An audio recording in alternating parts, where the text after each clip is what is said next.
Hello friends, इस video में मैं आपके साथ चर्चा करूंगा एक ऐसे मुद्दे पर जिस पर लोग मुझसे अक्सर सवाल पूछते हैं और बहुत सारे जो व्यूअर्स हैं वो भी ये सवाल पूछते हैं। और वो सवाल है कि सर आप इक्विटी मार्केट में निवेश क्यों करते हैं। तो मैं ये कहता हूँ कि देखिएगा, निवेश लोग कहाँ करते हैं। लोग निवेश करते हैं प्रॉपर्टीज़ में, लैंड में। देखिएगा, प्रॉपर्टी जो है उसके अंदर एक वेल्थ क्रिएशन का प्ले होता है और उसके ऊपर एक रेंटेड इनकम भी हो सकती है, लेकिन उसमें एंट्री और एग्जिट बहुत ही मुश्किल है। यानी कि आप पैसा लगाएंगे और उसमें से निकालेंगे तो वो एक प्रोसेस काफ़ी डिफ़िकल्ट है। और सबसे खास बात ये कि जब उसमें टाइटल की बात आती है, यानी कि जब आप उसकी ओनरशिप लेते हैं तो बहुत सारी डिफ़िकल्टीज़ आती हैं। और आपने पीछे भी पास्ट में देखा होगा कि जो डिस्प्यूट्स हैं ओनरशिप वाले वो बहुत ज़्यादा रहते हैं। और अगर आप बिल्डर से भी लेते हैं तो वहाँ पर जो कमिटमेंट्स हैं वो फुलफ़िल नहीं होती हैं। तो यहाँ पर जो लैंड या बिल्डिंग के अंदर जब आप इन्वेस्टमेंट करते हैं तो एक रिस्क आता है। और दूसरी बात ये है कि यहाँ पर जो बिल्डिंग है वो डेप्रीशिएबल एसेट्स होती है। दूसरी जो इन्वेस्टमेंट्स होती हैं वो होती है गोल्ड में। देखिए, कुछ गोल्ड की इन्वेस्टमेंट्स होती हैं वो एक सेफ इन्वेस्टमेंट मानी जाती है, लेकिन गोल्ड खुद अपने आप में कुछ प्रोड्यूस नहीं करता है। तो गोल्ड की इन्वेस्टमेंट आपको केवल प्राइस एप्रिसिएशन देती है। तो वहाँ पर भी हमें देखने के लिए मिलता है कि अगर आप रो फॉर्म के अंदर गोल्ड खरीदेंगे तो उसकी प्योरिटी में रिस्क आ जाता है। और अगर आप एक्सचेंज के माध्यम से खरीदते हैं तो वहाँ पर रिस्क तो कम रहते हैं, लेकिन उसकी ट्रांजैक्शन कॉस्ट और फिर साथ में जो रिटर्न्स होती हैं वो स्टेबल नहीं होती है। तो यहाँ पर भी जो अलग तरीके के रिस्क एंड रिवार्ड्स रहते हैं। तो मुझे सबसे बेहतर इन्वेस्टमेंट लगती है यहाँ पर इक्विटी इन्वेस्टमेंट। इक्विटी का मतलब है कि हम किसी कंपनी के शेयर्स के अंदर कुछ हिस्सेदारी खरीदते हैं, तो वो बहुत ही मामूली होती है जिसको आप शेयर्स बोलते हैं। तो शेयर्स में एक सबसे खास बात क्या होती है कि जब शेयर्स को आप खरीदते हैं तो वहाँ पर आप उस कंपनी के अंदर ओनरशिप ले रहे हैं। तो इसका मतलब है उस कंपनी की जो लैंड और बिल्डिंग है वो कंपनी के लिए यूटिलाइज हो रही है, और लैंड के प्राइस में जो एप्रिसिएशन हो रहा है वो ऑटोमेटिकली आपको कंपनी के शेयर प्राइस में रिफ्लेक्ट होता हुआ नजर आएगा। इसके अलावा जो कंपनी के पास मैन पावर है या जो टेक्निकल नॉलेज है, यानी कि दूसरे लोगों से जब आप काम कराते हो तो उसके ऊपर भी आपको बेनिफिट मिलता है, क्योंकि जो आप ऑर्गेनाइज करते हैं सब चीज़ों को, उस लेबर को जो आप पैसे देते हैं जो मार्केट रेट से कम होती है। यानी कि कहने का मतलब है कि जो आप उससे प्रोड्यूस कराते हैं या जो सर्विसेज लेते हैं उसके पैसे कहीं ना कहीं आप कम पे करते हैं, क्योंकि आप ऑर्गेनाइज रूप से काम करते हैं। तो लोग आपके पास काम करने के लिए आते हैं, आप उन सब लोगों को संगठित करते हो, उनसे जो बनने वाले गुड्स या सर्विसेज हैं उनसे आप बहुत ज़्यादा बेनिफिट उठाते हो। तीसरा बेनिफिट होता है ब्रांड्स का। तो जो ब्रांड्स हैं, यानी कि जो कंपनी है, कंपनी के पास अपने लाइसेंस है, अपने ट्रेडमार्क्स हैं, तो उसकी वजह से उस कंपनी के पास एक कम्पिटिटिव एडवांटेज होता है दूसरे जो अनऑर्गेनाइज सेक्टर के प्लेयर्स हैं उनके सामने। तो ये तीसरा बेनिफिट है। और उसके बाद इन सब के कम्बिनेशन से जो कंपनी आपको प्रॉफिट कमा के देती है उसमें से आपको एक डिविडेंड पे आउट देती है। उन सब के बाद इक्विटी के अंदर वेल्थ क्रिएशन सबसे ज़्यादा होता है। और अगर आप हिस्टोरिकल डेटा की तरफ भी जाएंगे तो आप देखेंगे कि इंडिया के अंदर जो बेस्ट परफॉर्मिंग सेक्टर रहा है, अगर पिछले 50 साल में भी आप जाके देखेंगे हिस्टोरिकली, तो इक्विटी मार्केट ने सबसे बढ़िया रिटर्न्स दिए। और यही रीज़न है कि बहुत ज़्यादा लोगों का जो रुझान है वो इक्विटी मार्केट की तरफ आ रहा है, चाहे वो डायरेक्ट इन्वेस्टमेंट करें, म्यूचुअल फंड्स के थ्रू करें। यहाँ पर दोनों जगह पर काफ़ी अच्छी जो है अपार संभावनाएं हैं। तो यहाँ पर जब आप कभी इक्विटी शेयर्स खरीदते हैं तो वहाँ पर एक जो कॉस्ट होती है वो काफ़ी इंपॉर्टेंट होती है, जिसको बोलते हैं ब्रोकरेज। तो ब्रोकरेज की कॉस्ट काफ़ी इंपॉर्टेंट कॉस्ट होती है कभी भी आप इक्विटी में इन्वेस्टमेंट करते हैं। हालांकि आप कोई भी प्रॉपर्टी खरीदते हैं तो भी उसमें भी रहती है, या आप किसी भी तरीके की इन्वेस्टमेंट खरीदते हैं तो भी आपको एक ब्रोकरेज पे करनी पड़ती है। तो यहाँ पर जो मैं आपके साथ बात कर रहा हूँ तो मैं एक ऐसी इक्विटी इन्वेस्टमेंट की बात कर रहा हूँ जहाँ पर कि आप कितनी भी इक्विटी में इन्वेस्टमेंट करें, चाहे आप डेली बेसिस पर यानी कि इंट्राडे बेसिस पर शेयर्स खरीदें या बेचें, या आप डिलीवरी लेके यानी कि शेयर्स अभी खरीदें और कुछ लंबे समय के बाद, या ट्रेड करने के लिए कुछ समय बाद आप उसको सेल करें तो भी, तो बाइंग और सेलिंग दोनों पर ब्रोकरेज ना लगे। तो ऐसे ही प्रोडक्ट की चर्चा जो है हम इस वीडियो के अंदर करने वाले हैं। तो देखिएगा, ऐसा एक ब्रोकर है एम स्टॉक। अब ये जो ब्रोकर है ये एक जाने माना ब्रोकर है। इनकी जो मेजर जो आर्म है, जो मिराई एसेट्स है, वो है जिसकी ये कंपनी है एम स्टॉक, तो उसी की ग्रुप कंपनी है। तो ये जो मिराई एसेट्स है ये जाना माना AMC यानी कि असेट्स मैनेजमेंट कंपनी है और इंडिया के अंदर इसके जो म्यूचुअल फंड्स हैं वो काफ़ी पॉपुलर है। लेकिन हम म्यूचुअल फंड्स की बात नहीं करने जा रहे हैं, आज हम बात करने जा रहे हैं ब्रोकिंग की। तो देखिएगा, ब्रोकरेज काफ़ी इंपॉर्टेंट होती है और उसके साथ साथ जो लोग इक्विटी में निवेश के साथ साथ ट्रेड भी करते हैं, यानी कि फ्यूचर्स एंड ऑप्शंस में करते हैं या करेंसी में लेन देन करते हैं, यानी कि डॉलर खरीदना बेचना या बाकी जो करेंसीज है उनको खरीदना बेचना। इसके अलावा जो अंडरलाइंग असेट्स के सामने फ्यूचर्स, यानी कि आपके पास ज़्यादा पैसा नहीं है तो आप फ्यूचर्स में भी जो है ट्रेड कर सकते हैं। मान लीजिएगा आपके पास 1 लाख शेयर्स खरीदते हैं या 50,000 शेयर्स खरीदते हैं, बड़ी मात्रा में शेयर्स खरीदते हैं, लेकिन आपके 50,000 शेयर्स के पैसे नहीं है, तो वहाँ पे 2 ऑप्शंस हैं, या तो फ्यूचर्स एंड ऑप्शंस के माध्यम से तेजी या मंदी कर लें या इसके अलावा मार्जिन ट्रेडिंग फैसिलिटी का सहारा ले लें। तो दोनों के अपने अलग अलग एडवांटेज और डिसएडवांटेजेस हैं। तो ये सब फैसिलिटीज़ आपको एक ही छत के नीचे मिल रही हैं और विद जीरो ब्रोकरेज। हालांकि मार्जिन ट्रेडिंग फैसिलिटीज़ वहाँ पर जो भी पैसा आप यूज़ करेंगे उस पर इंटरेस्ट आपको पे करना पड़ेगा, बट यहाँ पर भी एम स्टॉक के पास जो इंटरेस्ट की कॉस्ट है वो सबसे कम है। और बहुत सारे जो ब्रोकर्स हैं वो आपको एडवाइस करते हुए नज़र आते हैं कि हम आपको जीरो ब्रोकरेज देंगे लेकिन केवल 30 दिन तक। तो ये कंपनी कहती है भाई 30 दिन तक क्यों, हम तो हमेशा देंगे। तो आइएगा इसके बारे में हम बात करते हैं आपके साथ। तो सबसे पहले पता होना चाहिए कि भाई ये जो ब्रोकर है इसका प्लेटफॉर्म किस तरीके से काम कर रहा है, कितने लोग इसके साथ जुड़े हुए हैं।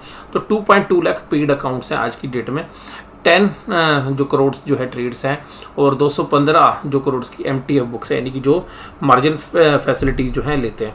तो इस तरीके से अगर हम इन चीज़ों को ध्यान रखें तो ये पता रहता है कि भाई आप किसी पॉपुलर ब्रांड्स के साथ जुड़ रहे हैं या एक रिलायबल ब्रांड्स के साथ जुड़ रहे हैं, ये आपको हमेशा ध्यान रखना चाहिए। इसके साथ देखिएगा एम स्टॉक्स के जो भी प्रोडक्ट्स हैं वो दावा करते हैं कि हम सभी के ऊपर जीरो ब्रोकरेज करते हैं। हालांकि मैं इसमें आपको एक बात बोलूँगा, जब भी आप यहाँ पर अपना अकाउंट खुलाएं तो सारी चीज़ें जो हैं जाके वेबसाइट पे चेक कर लें और उसके बाद जब आप सुनिश्चित हो तो ही जो है आप अपना अकाउंट खुलाएं। बट मैंने अभी देखिएगा इनके बारे में पहले भी वीडियो शेयर की है, तो वहाँ से मुझे एक पॉजिटिव फीडबैक आ रहे हैं कि हाँ सच में जीरो ब्रोकरेज है।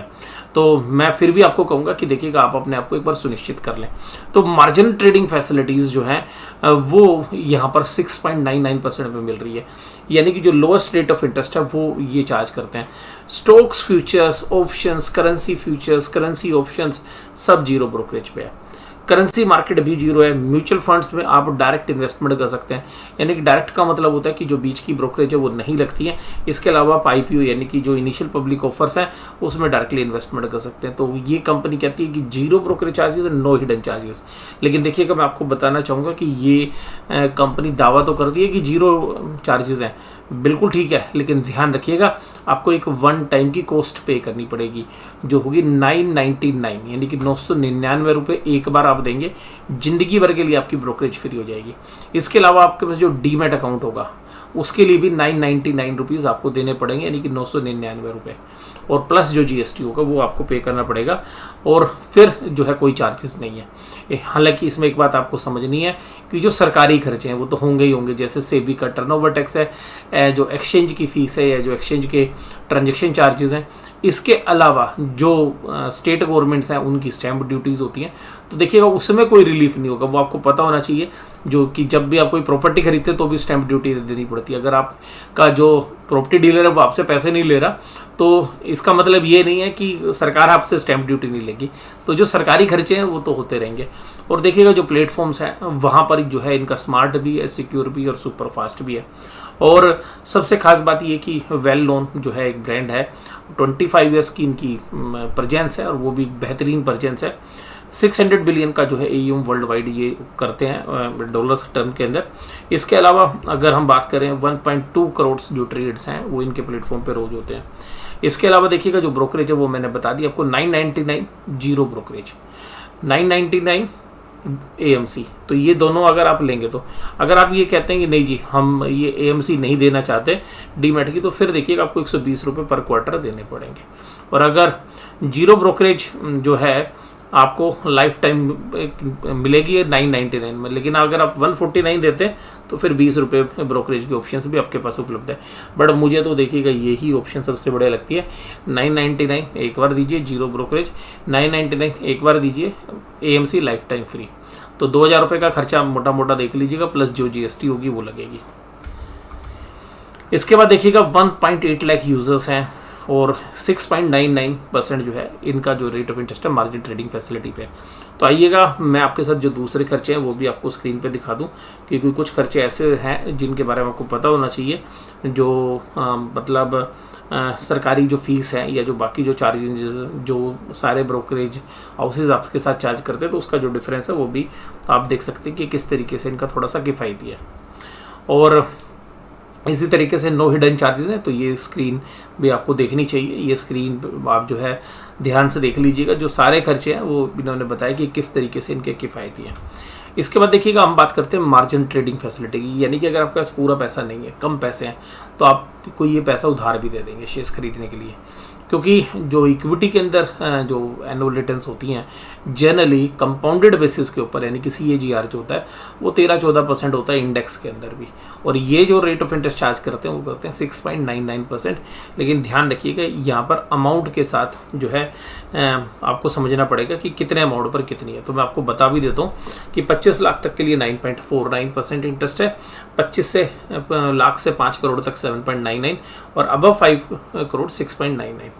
और ये जो चीज़ें हैं अगर हम इसको देखें कि ये किस तरीके से कैलकुलेट होती है, मान लीजिएगा आपने 7 करोड़ रुपीज़ की जो MTF लिया, यानी कि मार्जिन ट्रेडिंग फैसिलिटीज़ ली, तो जो बाकी जगह रेट ऑफ इंटरेस्ट होता है वो 12% होता है, इनका जो रेट ऑफ इंटरेस्ट होगा वो 6.99% होगा।